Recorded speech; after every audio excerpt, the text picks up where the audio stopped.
Donc, autour de la table, Aymeric Préaubert. Salut Aymeric, associé Stéphane. fondateur Sycomore Asset Management. Cyril Lachèvre. Salut Cyril, fondateur de Silence. Stratégie de communication et communication de crise. Et puis Nicolas Marquez. Salut Nicolas, directeur général de l'Institut Molinari, qui sort une nouvelle qui poursuit avec acharnement ce travail de Sisyphe, d'essayer de révéler, parce que c'est ça ton sujet, mais on en parlera dans la deuxième demi-heure, d'essayer de révéler le hors bilan de l'État en fait sur les retraites. Ouais. C'est ça ton sujet une fois encore. C'est vrai que les chiffres sont spectaculaires. Et moi-même, j'avoue que parfois je me dis, oh quand même, un peu comme le MEDEF, oh quand même, en fait l'équilibre des régimes il est là, bon est-ce que c'est vraiment nécessaire? Et puis on lit Nicolas Marquez et on se dit, ouais effectivement là, il faut se bouger. Démarrons, comme je le fais très rarement, merci Aymeric d'être là, démarrons sur les marchés. Je vais montrer une petite, c'était la une du Figaro je crois, il y a 2 ou 3 jours. Je sais que tu n'aimes pas parler des indices, Aymeric, et c'est très bien. Simplement, je me disais, quand il y a un climat comme ça, c'est-à-dire on voit, alors on va la voir, oui, elle va arriver, cette une du Figaro, quand on voit des pages entières des journaux et des journaux économiques autour de « ça va se casser la gueule », comment est-ce que ça influe sur la gestion? Voilà, je vais le dire comme ça. Alors, ça va se casser la gueule. Ça s'est déjà bien cassé la gueule je parle des marchés financiers. Ouais. Enfin, alors, comme je le disais avec un peu de causticité, moi, le CAC à 6000, je l'ai entendu pendant 10 ans. Donc voilà, c'est le CAC à 6000 quand même. C'est pas mal. c'est pas un crack. C'est quand même moins 20, moins 20 depuis le début de l'année. C'est quand même assez sévère. Mais... Oui, mais si tu es un actionnaire de long terme, complètement. t'es pas trop mal. Absolument.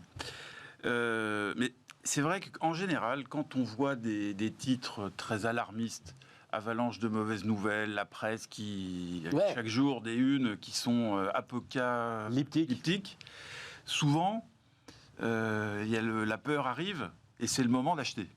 Acheter au son du canon. Voilà, et on sait tous que les bull market naissent dans la terreur, se développent timidement dans le scepticisme, prospèrent dans l'optimisme et meurent dans l'euphorie. Donc là, on est où ? On n'est pas encore tout à fait dans la panique. Et il n'y a pas eu de panique. Il y a effectivement, une humeur qui est très négative, mais pas seulement pour les marchés. Je veux dire, il n'y a pas que les marchés, il y a des événements beaucoup plus graves que la baisse des marchés financiers. Évidemment. Mondial, je ne vais pas rappeler ce qui se passe en Europe en ce moment. Oui, mais bon, l'escalade est une émission économique. Voilà. Donc évidemment, les marchés financiers, c'est important, mais il y a des événements qui sont encore beaucoup plus graves sur le plan économique. Alors, ce que je disais, c'est toujours difficile de savoir. On n'achète jamais au creux. Mais en général, je parle pour moi, dans mon expérience, quand je vois ce type d'informations, ça me donne envie d'acheter. Et là, malheureusement, ça c'est mon avis personnel, je pense que le bear market, le marché baissier n'est pas du tout terminé. Et donc, tu n'as pas envie d'acheter, là. J'ai pas envie d'acheter. Tu as perdu 25%, tu n'as pas envie d'acheter. Non, parce qu'il y a 2 éléments, en fait. Le premier, c'est qu'on sort d'une phase qui a duré 20, peut-être 30 ans de compression des taux, et qui a conduit, c'est une banalité ce que je dis, à une expansion massive des multiples. On peut justifier ce que l'on veut, mais à un moment donné, on est rattrapé par la réalité. Alors heureusement, on n'est pas allé jusqu'au syndrome japonais des années 90, où les actions japonaises se payaient 100 années de bénéfices, près de 100, sous prétexte que les taux étaient à 1. Donc acheter un siècle de bénéfices, non mais ça n'avait pas de sens, sauf que le Nikkei il est encore très loin du niveau d'il y a 35 ans. Donc j'allais dire, heureusement en Europe et aux États-Unis, la Fed s'est arrêtée avant qu'on atteigne ces excès. Mais il y a eu beaucoup d'excès de valorisation sur la tech, bien sûr, d'abord, sur les valeurs de croissance ensuite, et sur l'ensemble du marché dans moins de mesure. Et quand on est dans cette phase, alors désolé d'être un peu long, mais il y a eu, il s'est passé beaucoup de choses. Il y a 1 an et demi, l'inflation, ça faisait pas peur, c'était la déflation qui faisait peur. Aujourd'hui, quand on voit les chiffres de la semaine dernière aux États-Unis, où l'inflation est encore plus forte que ce qui était attendu, les banques centrales, et je pense qu'elles ont raison, sont décidées à taper très fort, en particulier la Fed. Et autant les banques centrales ont su injecter massivement, d'ailleurs, personnellement, je pensais que c'était peut-être trop, mais elles ont probablement contribué à sauver l'économie à ce moment-là. Donc elles ont été extrêmement, je ne vais pas dire supportives. Proactives, voilà. Et aujourd'hui, elles comprennent que la lutte contre l'inflation, c'est la priorité, même si le prix à payer est une récession. Donc, le fond du problème, selon moi, c'est qu'on a eu tellement d'excès pendant tellement de temps que c'est pas parce qu'on a 6 mois ou 9 mois de marché baissier, on n'a pas encore corrigé. Et si on regarde l'ensemble du marché, il y a d'une part les valeurs qui vont bien, Parce qu'il y a encore des valeurs beaucoup de sociétés de croissance qui se portent bien, mais qui restent trop chères. Parce que dans son nouvel environnement de taux, il y a énormément de sociétés de software, dans le domaine des ingrédients, dans le domaine des cosmétiques, qui se payaient 50 fois les bénéfices en début d'année, qui se payent aujourd'hui 35 fois les bénéfices, mais c'est peut-être trop cher pour des sociétés qui se développent à 8 ou 10% par an. Donc 20-30% encore de baisse sur certains de ces titres, ça ne semble pas aberrant. Puis ensuite, il y a tout un pan de la cote. Je schématise un petit peu les sociétés industrielles, les sociétés plus cycliques. Là, mon sentiment, c'est que les prix d'aujourd'hui, les prix en bourse sont attractifs. Parce que ce sont des sociétés... J'étais par exemple cette semaine en Allemagne, j'ai rencontré beaucoup de sociétés allemandes. Beaucoup d'entre elles ont divisé par 2 en l'espace d'un an, alors même qu'elles n'étaient pas survalorisées il y a un an. Ce n'était pas du tout des boîtes de la tech. On parle de Covestro, de Lenzing, de BASF, de sociétés traditionnelles, industrielles. Et je pense que ces sociétés, pour beaucoup d'entre elles, aujourd'hui, sont à des niveaux intéressants. Sauf que, qu'est-ce que l'on va avoir dans les mois qui viennent ? Je prends un exemple, Covestro dans la chimie. C'est une société qui gagne, selon les années, entre 1,5 milliard et 3 milliards en résultat brut d'exploitation. Leur facture énergétique en 2022 versus 2021 passe de 1 milliard à 2 milliards 2. Que l'énergie. On ne peut pas parler de la logistique, le niveau du Rhin qui est bas, la hausse des salaires, la baisse potentielle de la demande avec une économie qui se contracte. Rien que la facture énergétique, ça représente 80% des résultats de l'année. Donc, ces sociétés, évidemment, ont expliqué que les résultats allaient fortement baisser, mais le consensus n'a pas encore ajusté. Et on va avoir des sociétés qui, dans les trimestres à venir, à mon avis, je ne veux pas du tout être pessimiste, c'est du réalisme, au 3e trimestre, au 4e trimestre, et probablement en début 2023, parce que la crise énergétique, elle ne va pas se résoudre sur un claquement de doigts. Elle ne va pas se résoudre sur un claquement de doigts, mais il peut y avoir des mesures d'État, au pluriel, pour essayer de limiter la facture. Et après, les États, on sait qu'ils ont une marge de manœuvre qui, malheureusement, est faible, mais... On en revient aux banques centrales. Ah oui, non, le cercle est vicieux, là. C'est absolument vicieux. Et donc, on a aujourd'hui des sociétés qui ne sont pas chères. Et je pense que si on dit on achète et on attend 3-4 ans, on gagnera beaucoup d'argent, mais on va passer, à mon avis, dans les mois et trimestres qui viennent, par des moments encore plus difficiles. Donc je ne voudrais pas avoir un discours trop négatif, parce qu'en général, je suis très acheteur quand l'humeur est mauvaise, parce que c'est quand c'est pas facile qu'il faut acheter des actions. Mais aujourd'hui, il y a tellement d'incertitudes et tellement de menaces dans les trimestres à venir que ça me paraît compliqué. C'est pas très vendeur ce que je dis, mais voilà, c'est ma position. Cyril ? Alors moi j'ai exactement la même analyse que Aymeric, mais alors une conclusion radicalement différente, c'est que moi je suis fondamentalement optimiste, enfin, pour la première fois depuis plus d'une décennie. Alors attention, c'est pas du tout en train de dire que je ne connais pas grand-chose, que les indices boursiers vont remonter à court, moyen terme.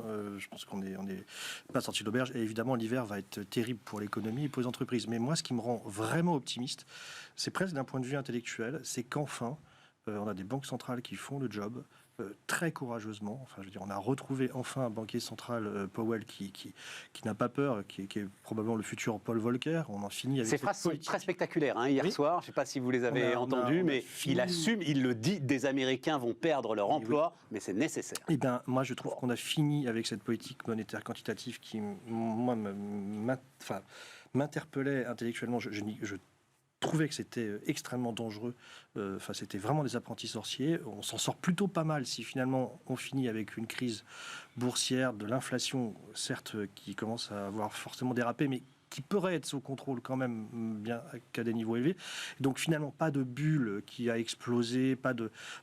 Si on s'en sort comme ça, encore une fois, ça va être terrible, mais on va revenir enfin à un vrai marché, avec des vrais prix, une vraie réalité pour les investissements, des banques, des entreprises, ce ne sera plus n'importe quoi. Alors encore une fois, ça va être douloureux, mais moi j'attendais ce moment depuis tellement longtemps que quelque part, je suis assez optimiste à très long terme et intellectuellement. Je suis tout à fait d'accord, parce qu'effectivement, ce que je n'ai pas dit, mais ça me paraît très très important, ce que vous venez d'expliquer, c'est qu'on normalise. Ce que je ne comprenais pas depuis des années, c'est les taux négatifs. Mais il reste négatif. Il reste négatif pour les États-unis. Et puis les taux 10 ans recommencent à avoir des niveaux... En réel, Aymeric, ils sont encore plus négatifs aujourd'hui. Ah bah oui. En réel, oui. Mais déjà, c'est quand même... Non, mais déjà, avoir des taux négatifs, intellectuellement, on est d'accord. On marche sur la tête. On est d'accord. Et on est en train de normaliser, donc je suis absolument d'accord. Il faut agir de manière ferme. Et donc, il y a un prix à payer, on est en train de le payer, mais c'est courageux.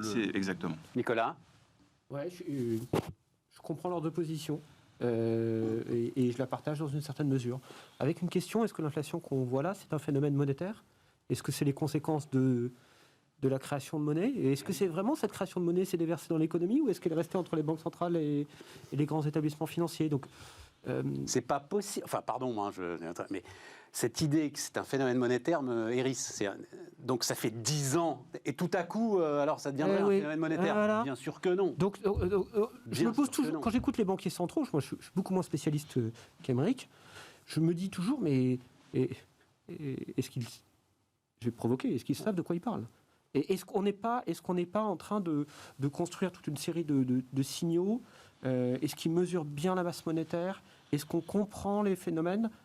Ou est-ce que c'est pas devenu trop complexe? Tu as certains économistes qui disent qu'aujourd'hui on manque de monnaie. Oui, mais alors. Leur argumentation n'est pas si Nicolas, bête je que me ça. permets de dire un truc, parce que la question, elle m'est posée assez régulièrement. Elle est légitime. À partir du moment où cette inflation est créée par des données massivement exogènes, notamment à la crise énergétique, à quoi sert-il de remonter les taux d'intérêt? Et là, c'est cette notion un peu complexe, mais l'économie est faite de ça, hein, les esprits animaux, casser les anticipations. C'est-à-dire, le sujet, c'est exactement qu'Émeric soit dans la disposition d'esprit dans laquelle il est, casser les anticipations. Voilà. C'est pour ça que je disais que j'adhérais.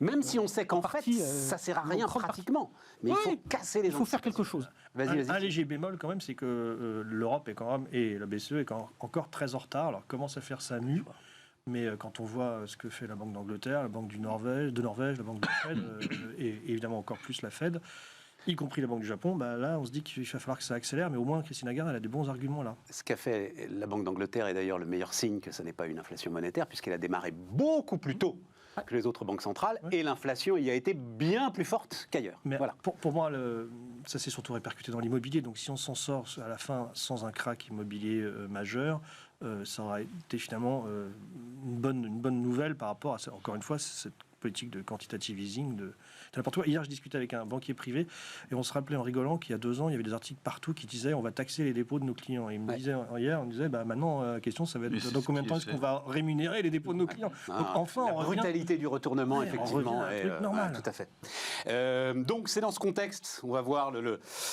la campagne de pub de Porsche qui commence là dans la presse économique. Enfin, remarquez, c'est la seule que je lis, donc peut-être qu'elle était dans toute la presse, hein, j'en sais rien. Dans la presse économique, donc l'entrée en bourse de Porsche, alors si vous le voyez, c'est une Carrera jaune des années 60 ou 70, hein, enfin bref, un monument quoi, de l'automobile. Et Porsche dit c'est la seule equity story. Voilà. Porsche qui prévoit de lever 9,5 milliards pour une valo comprise entre 70 et 75 milliards d'euros. Le vieux monde à de Borest, hein, quand même. Donc, le Qatar et le fonds souverain norvégien garantissent l'opération. Et les actionnaires n'auront aucun droit de vote. Tout est démesuré dans cette histoire, quand même, Émeric, non? Je sais pas. Donc, je rappelle que Sycomore est un des pionniers de l'ESG. Donc, je suis curieux de t'entendre là-dessus. Alors, il y a beaucoup de sujets. Donc, bon, sur les droits de vote, et si on est actionnaire de Volkswagen, je pense qu'il ne faut pas se faire d'illusions. Ce n'est pas pour avoir beaucoup d'influence au conseil, puisque c'est quand même le land de Basse-Saxe qui dirige un petit peu tout, et ensuite la famille Piège. Donc c'est plus, je dirais, dans une optique économique. Et c'est là où l'histoire Porsche est vraiment intéressante. Parce que le groupe Volkswagen, on le sait, c'est le premier ou le deuxième, ça dépend des années. Groupe automobile mondial, c'est à peu près 10 millions de véhicules. Et les marques, il y a énormément de marques, Volkswagen, Seat, Skoda, voilà. 14, peut-être, je sais. Je crois qu'il y en a 14. Et ce qui est intéressant, c'est Volkswagen, donc 10 millions de véhicules vendus, à peu près 20 milliards de profits. C'est quand même des sociétés très rentables. Et sur ces 20 milliards, il y en a la moitié qui viennent de 2 groupes. Ces 2 groupes, c'est Audi et Porsche. Donc, chacun fait à peu près 5 milliards chacun. Donc Audi, en vendant 1,5 million de véhicules, c'est-à-dire 15% des volumes, fait le quart des profits. Porsche, qui a vendu l'an dernier 300 000 véhicules, c'est-à-dire 3% des volumes, fait 5 milliards de profits, c'est-à-dire 20% des profits. Et tout le reste, dans tout le reste, il y a la Chine, très rentable, il y a les services financiers, très rentables, et les autres marques gagnent de l'argent, Skoda, Seat, etc. Mais les marges sont de 3, 4, 5%. Audi, à peu près 10, c'est la norme dans le premium, comme c'est le cas pour BMW par exemple. Et puis Porsche, ils font 16% de marge et ça va un petit peu augmenter. Alors tu disais, la valo c'est 70-75 milliards, je crois que c'est très intelligent de leur part parce que c'est en dessous de ce que moi j'estimais la valeur de Porsche. Ah ouais. C'est en dessous de ce qu'estiment les analystes et c'est en dessous de ce qu'estime aussi le groupe en interne. Enfin, c'est pas un secret. D'accord. Ils veulent que ça soit un succès. Ouais. Ce qui est intéressant, c'est que le groupe Volkswagen est détenu lui-même par Porsche AG, c'est une holding, hein, c'est pas du tout le constructeur de véhicules qui est en dessous. Et Porsche AG, actionnaire principal de Volkswagen, va lui-même acheter 12,5% de titres Porsche, donc dans l'entité qui va être cotée, à un cours supérieur de 7% au prix d'IPO qui sera retenu. Donc il sera vraisemblablement le haut de la fourchette, mais le haut d'une fourchette qui a été rabaissée pour que ce soit un succès. Si on 70-75 milliards pour 5 milliards de profit, ça fait, si je compte bien, 15 fois le multiple. Si on applique le multiple de Ferrari, qui pourtant a quand même pas mal baissé depuis le début de l'année, c'est pas 70 milliards que ça vaut, Porsche, c'est 180 milliards. Peut-être que Ferrari est survalorisé, et c'est normal que ça se paye plus cher, parce que c'est pas 300 000 véhicules, c'est 10 000, et c'est pas 15% ou 16% de marge, c'est 26 Ferrari. Donc on voit, c'est encore le créneau dessus. On est sûr que les Porsche électriques qui ne rugiront plus auront le même attrait chez les... C'est une très bonne question. Je pense que, on fait peut-être partie d'une génération sensible au moteur thermique, mais il y a une clientèle aujourd'hui, et notamment en dehors d'Europe, qui adore la Taycan, qui est le premier modèle complètement électrique chez Porsche et qui marche très très bien. D'accord. Dès aujourd'hui, c'est 15% des volumes vendus par Porsche en full électrique.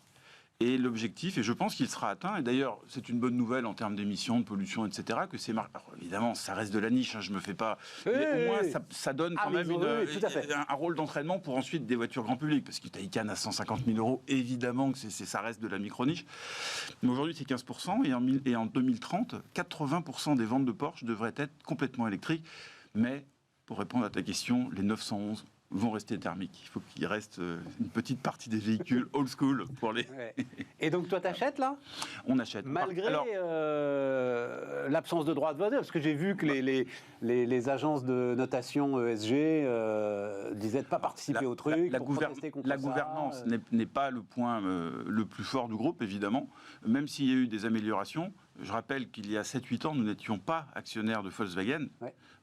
Pas du tout parce qu'on avait anticipé le problème. Alors, ça nous a permis d'éviter le problème des moteurs truqués, mais c'était pas pour ça, c'était pour une question de gouvernance, justement, qui était.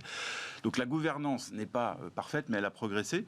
Et en termes de trajectoire sur Porsche, nul n'est parfait, mais il y a une trajectoire qui, franchement, est assez convaincante et qui est réelle. Quand on est quand même en 2022, bientôt 2023, 2030, c'est pas quelque chose d'inatteignable.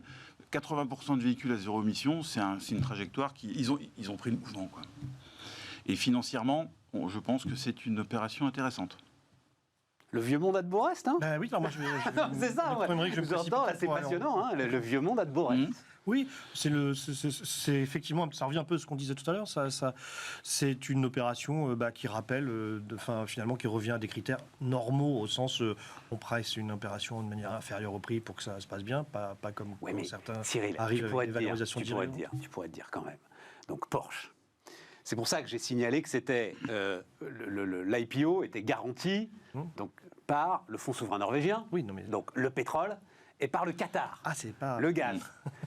T'es quand même pas dans les purs, quoi, tu vois. Non, c'est parce que le monde n'est pas ouvert au blanc. Je pense qu'ils ne prennent pas trop de risques, parce que ce que je n'ai pas dit, tu l'as rappelé, le prix c'est à peu près 70-75 milliards pour Porsche. Hein. Ouais. Mais la capitalisation de Volkswagen, et je disais que Porsche est quand même un quart des profits, la capitalisation boursière de Volkswagen, c'est 75 milliards aujourd'hui. Ouais. 75 milliards. Ouais. Sachant qu'en plus, il y a 20 milliards de cash au bilan. Donc c'est... Oui. Il y a un an, il fallait acheter des sociétés plus étaient en perte et plus ça valait cher. On revient un petit peu à la réalité, qu'on achète des vrais profits avec des multiples bas. Exactement. Alors après, effectivement, sur l'ESG, il y a des sujets. Cela étant, peut-être qu'on reparlera de l'ESG tout à l'heure, mais c'est vrai que dans le S et le G, c'est le G qui est d'une manière générale le moins avancé, je pense. Oui, enfin là, tu as aussi le S. Hein. Alors, le S, je ne sais pas trop, mais le E, franchement... le Qatar, le fonds souverain norvégien, c'est la totale. Mais c'est pas la société, c'est les actionnaires. Oui, mais enfin bon, voilà quoi. Tu te rends bien compte que... Nicolas. Et puis je voulais réagir, tu disais, est-ce que c'est des sociétés, Porsche, Ferrari, qui feront bien la transition, qui passeront bien à l'électrique ? Moi j'ai pas trop d'inquiétude là-dessus, parce que c'est des boîtes qui ont des grosses marges, Aymeric le disait, 26% de marge, 16% de marge, et qui investissent ces marges en fidélisation client. C'est vrai. Quand vous achetez une Ferrari, vous êtes dans le club utilisateur, vous êtes chouchouné, chouchouté, bichonné, on vous présente les nouveaux modèles. Il y en a plein qui en ont plusieurs. C'est aussi vrai chez Porsche. Et donc, ils vont amener leurs utilisateurs facilement vers l'électrique parce qu'ils les fidélisent, ils les connaissent. On va voir. C'est vrai que, alors, il se trouve que j'en ai vu sortir une d'un parking électrique ne faisant absolument aucun bruit. J'avoue, c'est très impressionnant en fait. C'est peut-être encore plus impressionnant. Mais c'est la Porsche magnifique, quoi, et qui ne fait plus aucun bruit. En pratique, comme ça. et c'est très agréable au quotidien, une voiture qui ne fait pas de bruit. Oui, sauf que je sais pas. Alors, C'est pour 95% dans des mon personnes. idée, Il y a des fanatiques qui aiment bien les moteurs, mais pour la plupart des personnes, être sur un autoroute sans aucun bruit avec un petit flux d'air, c'est beaucoup plus magique. détendant. Et je pense que peut-être dans 10 ou 15 ans, on se dira, mais comment on pouvait rouler dans des voitures qui étaient polluantes, qui faisaient beaucoup de bruit. Donc, c'est assez agréable comme expérience, je dirais, utilisateur. Alors effectivement, sur l'ESG, donc j'avais déjà parlé, on va peut-être le voir là, du Texas qui sort. En fait, c'est plusieurs États américains, dont le Texas, la Floride, la Virginie occidentale, qui ont pris des mesures contre le développement des pratiques ESG en entreprise. Mais il se trouve que là, depuis 2 jours, il y a encore plus. Le Financial Times dit que les grandes banques américaines vont quitter la grande alliance Net Zero, donc je crois que c'est Glasgow Net Zero, la grande alliance bancaire internationale que préside l'ancien gouverneur de la Banque d'Angleterre, par crainte de poursuites judiciaires. Pourquoi ? Parce que, notamment ces États américains, disent, voilà, vous ne servez pas l'intérêt de vos actionnaires. Et donc vous n'avez pas le droit de faire ce que vous faites. Si JP Morgan, Bank of America, etc. et tout se mettent à tourner Kazakh, là, c'est plus comme l'État du Texas où on pouvait se dire, bon, ok, les gars sont des... Enfin, c'est le Texas, quoi, voilà, on les connaît. C'est peut-être un truc qui aurait un tout petit peu plus d'ampleur. Je ne sais pas, Aymeric, comme tu es là-dedans, est-ce qu'il y a des signaux d'alerte importants sur la finance verte ou pour toi, ça reste des épiphénomènes ? Ni l'un ni l'autre, je pense qu'il faut regarder ça avec un peu de recul. Le Texas, c'est quand même un État qui est anti-avortement, par exemple. Oui, mais c'est un État qui est quand même très très rétrograde non, sur mais beaucoup pour ça, de sujets. Là, ça dépasse le Texas, quoi. Quand tu as Bank of America, etc., machin, qui disent l'alliance Glasgow, on peut plus parce qu'on va se faire poursuivre par nos actionnaires. Donc, mais c'est pas tout le monde. C'est pas tout Ensuite, le monde. effectivement, c'est un peu à l'américaine, donc c'est un peu cow-boy, quoi. C'est une annonce un peu tonitruante, beaucoup de bruit.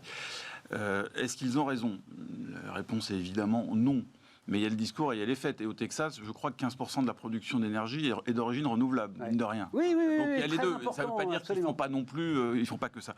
Moi, ce que je pense, c'est que c'est excessif et c'est pas du tout un exemple à suivre, mais que c'est je dirais, une alerte pour la finance verte un peu bidon, qui existe aussi. Quand je dis aussi, le greenwashing, c'est même aujourd'hui, et je le dis parce que je le vois tous les jours, c'est le cas dans beaucoup d'entreprises. Vous avez un petit exemple. Il y a énormément d'entreprises qui se disent net zéro 2050, qui parlent de ESG du matin au soir et qui laissent leur bureau allumé tous les week-ends. C'est pas compliqué. C'est une petite chose, c'est un petit exemple, mais dire ça, c'est le genre de choses qui sont inacceptables. Et de manière plus fondamentale. Là, à mon avis, il n'y en a plus beaucoup quand même. Oui, il y en a encore plein. D'électricité.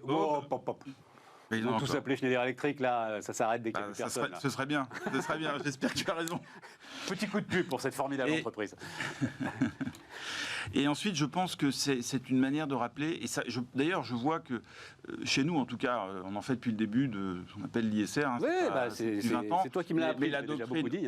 Merci. Non, mais la doctrine évolue au fil du temps, on affine, et ce à quoi on croit, je m'aperçois qu'aujourd'hui, ça devient central pour beaucoup d'investisseurs. On sort d'une phase où, finalement, on faisait l'ESG facile et l'ESG, j'appelle l'ESG bobo. C'est-à-dire, L'Oréal sera net zéro en 2050. Ouais, mais L'Oréal, ils ne sont pas un problème en termes d'émissions de CO2. Et puis Capgemini, c'est peut-être pas le cas, mais va faire rouler ses consultants dans des OE électriques. C'est vraiment le petit bout de la lorgnette, ça. Le vrai problème, et c'est pour ça que je suis très très pessimiste, et je pense qu'on n'arrivera pas au net zéro en 2050, malheureusement, parce qu'à l'échelle de la transition énergétique, 25 ans, c'est pas si long que ça. Ce qu'il faut, c'est s'attaquer aux problèmes chez les vrais pollueurs. Oui, voilà, c'est quoi les vrais pollueurs ? C'est les cimentiers. Donc que L'Oréal soit net zéro, je m'en fous. Que Lafarge dise on sera net zéro, ce qu'ils ne disent pas parce qu'ils ne peuvent pas le faire aujourd'hui. Donc les cimentiers, l'industrie de l'acier, l'aluminium. Puis après tout ce qui est industrie chimique, etc. Donc déjà ça, c'est un grand pan. Ensuite, il y a les bâtiments à isoler. Donc il faut s'attaquer à ça. Je pense que l'ESG efficace, alors je ne suis pas en train de dire que le Texas a raison, mais c'est de dire il faut, et c'est ce qu'on fait, il faut financer pas seulement les bons élèves, parce que c'est très facile d'être bons élèves, qu'on a un cabinet de conseil, une boîte qui fait des cosmétiques, mais c'est de financer ceux qui vont vraiment dans la bonne direction. Et c'est pas tous les pétroliers texans. Il y en a certains qui n'ont rien à foutre, qui kiffent fort, etc. Mais il y a des pétroliers qui se disent, un jour, il n'y aura plus de pétrole. Deux, il faut adresser ce sujet du changement climatique. Donc il faut investir massivement. On a déjà eu l'occasion d'en parler. Absolument. Et je pense que le rôle vraiment responsable que ce soit un asset manager ou une banque, c'est d'identifier les sociétés qui réellement font des avancées. Je vais prendre un exemple. Non, attends, parce que sur la finance, le temps tourne très vite, mais je vois bien ta conclusion sur la finance, c'est la fameuse phrase de MacArthur, on n'arrête pas la marée avec une serpillière. Voilà, le truc est parti, et c'est pas des petits combats d'arrière-garde à droite-gauche qui l'arrêtent. Et on parle beaucoup de Total, mais qui effectivement fait partie de ça, mais il y a d'autres exemples. Il y a un de nos analystes ESG qui était la semaine dernière, qui a passé une semaine entre Norvège et Scandinavie pour justement aller voir des entreprises sales. Donc des sociétés qui fabriquent de l'aluminium, des mines, donc des engins qui consomment énormément pour voir ce que font concrètement ces sociétés. Et ça, c'est plus encourageant, parce que là, on n'est pas dans le greenwashing, on est dans des sociétés qui changent les process de production pour, par exemple, par tonne d'acier, baisser le contenu énergétique. On ne peut pas diviser par 10. Pour faire de l'acier ou de l'alu, il faut beaucoup mais il y a des méthodes qui permettent de baisser. Et deux, ce que l'on peut faire, c'est alimenter qui sont très consommatrices en énergie avec des sources renouvelables ou de l'hydrogène. Donc ça, c'est concret. Mais ça ne va pas se faire en 5 ou 10 ans. Ça sera plusieurs décennies. Mais là, c'est le côté qui, moi, m'intéresse dans l'ESG. Cyril, sur la finance verte, oui, parce que j'ai compris le combat de l'impact d'Emeric. Évidemment, le Texas, il ne faut pas surexagérer cette réaction. Mais moi, je crois qu'il n'y a que deux menaces pour la finance verte. Il y en a une qui est minime, l'autre qui est plus embêtante. Celle qui est minime, c'est celle de l'arrogance. C'est-à-dire qu'il faut, et ce n'est pas du tout le cas de Sycomore, je ne dis pas ça pour toi, Emeric, mais c'est effectivement, il faut aussi garder de donner des leçons en permanence. Et on a une tendance quand même maintenant, aujourd'hui, à entendre beaucoup d'investisseurs financiers qui auraient bien des choses à se faire pardonner par ailleurs et qui donnent un peu trop de leçons. Donc je trouve que quelque part, ça nous le rappelle, mais c'est pas très grave. Non, le problème majeur de l'ESG d'un point de vue de communication et finalement peut-être même après d'investissement, c'est qu'il y a une dimension politique et subjective dans l'ESG et qu'il ne faut pas le perdre de vue. Donc effectivement, je pense qu'on ne sait pas encore très bien quels sont les véritables critères, c'est une science qui évolue, qui n'est pas parfaite encore, qui va dans le bon sens, mais on ne peut pas donner un critère, à mon avis. Pas encore la comptabilité extra-financière gravée dans le marbre. Exactement. Ça, et puis, alors ça c'est plus anecdotique, mais moi ça m'inquiète énormément, c'est que beaucoup d'entreprises, d'investisseurs et ne sont pas du tout équipés pour avoir des vrais analystes ESG qui eux-mêmes, et je ne parle pas des agences extra-financières que je pratique par ailleurs, qui sont quand même pour la plupart totalement débordés et font des choses parfois très limites en termes à côté, Parmalat et Enron dans certains cas. On rigolerait maintenant. Mais donc ça, c'est moi le vrai problème. C'est-à-dire que le jour où on a découvert avec Orpea, un analyste ESG suit 1000 boîtes. 1000 boîtes. Donc c'est pour ça qu'il ne faut pas aller plus vite que la musique. Il faut faire les choses, je pense, progressivement. Et la tendance est inéluctable et elle est très bonne, ça n'est pas de débat là-dessus. Mais effectivement, il faut se garder d'aller trop vite, peut-être trop et d'une manière trop cavalière. On le voit même après 150 ans de référentiel comptable, je parle financier, on peut arriver à Enron, WorldCom et à tout un tas de fraudes, mais sur le référentiel extra-financier, il est loin d'être établi. Et pour moi, un des challenges, et quand on nous demande, nos clients demandent, c'est quoi l'étape d'après? Parce qu'au début, on avait un petit peu d'avance quand on parlait de ESG il y a 20 ans. Aujourd'hui, parler de ESG, on n'a pas d'avance. Tout le monde en parle. Donc je dis, notre rôle, c'est de développer des outils les plus fiables possibles pour mesurer des choses qui sont très compliquées à mesurer. Et nous, ça fait 7 ans, par exemple, qu'on a dépensé beaucoup d'argent. On est une toute petite société, mais on a dépensé beaucoup d'argent pour définir un référentiel qui s'appelle la NEC, c'est Net Environmental Contribution, pour mesurer l'impact environnemental des sociétés dans lesquelles on investit. Et c'est très objectif. Et évidemment, il y a le CO2 là-dedans, parce que le CO2, c'est relativement bien mesuré. Mais il y a beaucoup d'autres aspects. Les consommations d'eau, c'est un autre sujet. L'air. C'est un autre sujet. Mais ça, je pense que ce qui est important, c'est d'avoir des référentiels pour mesurer les critères extra-financiers. Mais moi, c'est le truc qui me perturbe dans cette histoire, c'est que justement, on ne se concentre pas sur le carbone. Mais Nicolas. Pareil, dans ce que disait Cyril, il disait il y a deux écueils, il y a l'arrogance et la subjectivité. Je suis assez d'accord. Et il y a l'aspect binaire aussi. Parce qu'en fait, il y a deux standards, il y a deux façons de faire de l'ESG où on exclut, on dit, voilà, ça c'est du pétrole, ça c'est du charbon, on ne touche pas. où on le fait, à mon avis, intelligemment, en regardant le best in class. Dans ceux qui, Oui, c'est ce que racontait Émeric. C'est ce que racontait Émeric. Tu mesures l'impact. Et ça, c'est fondamental, parce que si on tombe, par exemple, on a beaucoup parlé il y a quelques mois de la taxonomie européenne. Il s'agissait de tout financer, sauf l'armement et sauf le nucléaire. Bon, en ce moment, on se rend compte qu'on a besoin d'armement et besoin de nucléaire. Il y a quelques années, il s'agissait d'arrêter de financer toutes les centrales en Europe, tout ce qui était centrale à charbon et gaz. Donc finalement, on rallume des vieilles centrales qui consomment beaucoup plus et qui polluent beaucoup plus que les centrales chinoises de nouvelle génération. Et donc tout ça, ça se retourne contre le climat. Donc l'aspect binaire, c'est un vrai danger. On le voyait en politique, on parlait du Texas et des États-Unis qui deviennent un pays binaire avec deux camps qui ne se parlent pas. La bonne façon de réconcilier les choses, c'est effectivement de regarder les process, de regarder concrètement ce que font les entreprises, au lieu de les montrer du doigt et de dire vous êtes dans un métier de salaud, c'est de dire c'est très intelligent ce que vous faites. On s'arrête. On marque une pause. On parle des retraites dans un instant.